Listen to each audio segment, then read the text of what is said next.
मेरी तरफ होगा, कान भी बचनों की ओर होंगे, लेकिन अचानक कोई भी शोर शराबा या कोई ऐसी वैसी बात होती है तो आपका ध्यान बदल जाएगा।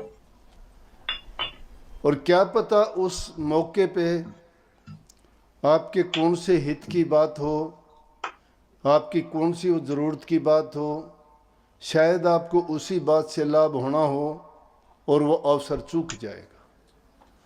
जिस प्रकार से इंसानी जीवन के बारे में कहा है कि 84 लाख में जीव घूमता घूमता मुश्किल से इंसानी चोला इसको मिलता है, और ये इंसानी चोला पाके इस तरह की भूल कर बैठता है तो फिर 84 में जाना पड़ता है। संत महात्मा फकीरों ने पूरी खोजबीन करके, बात बड़ी साधारण सी लगती है सुनने में, लेकिन बात का अर्थ बड़ा गूढ़ है, मतलब बड़ा है, हमारे लिए लाभप्रद है। वो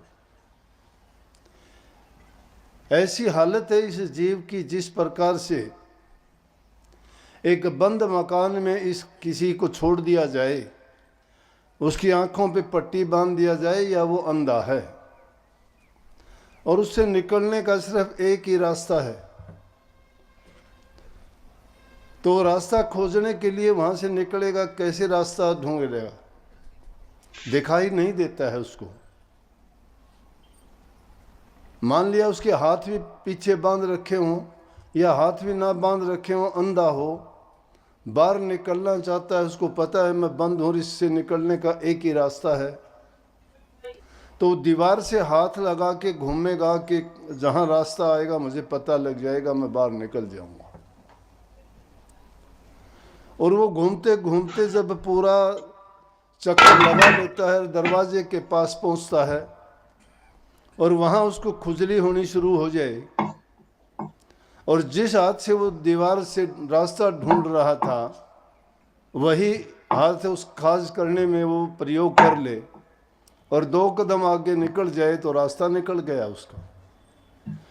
फिर हाथ लगा के उसे दीवार के चारों ओर फिर घूमता रहेगा।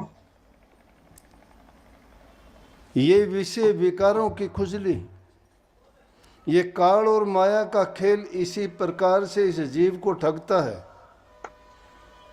वो किसी न किसी रूप में किसी पागल को भेज देगा, कोई दिमाग से खराब होगा वो बीच में आके बैठ जाएगा, किसी को अचानक से कोई ऐसा दौरा बीमारी पड़ जाएगी कि वो जोर जोर से चिल्लाना शुरू कर देगा।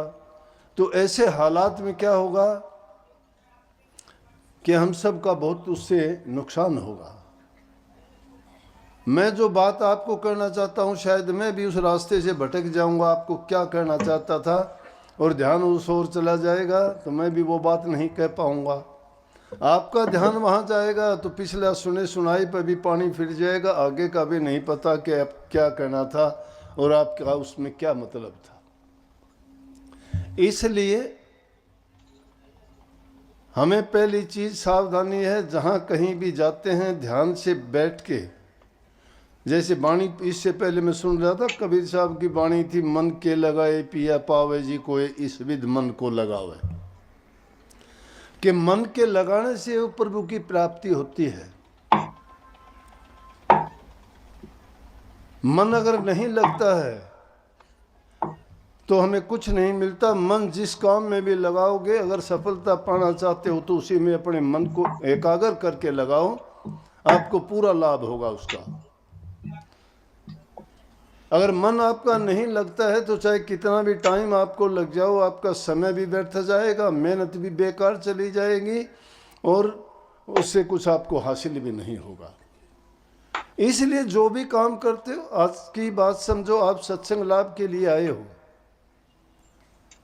और सत्संग लाभ के लिए आए हो तो आप गौर से बैठ के सत्संग सुनो। सत्संग सुनने के तरीके हैं, बताते हैं, बार बार कहते हैं।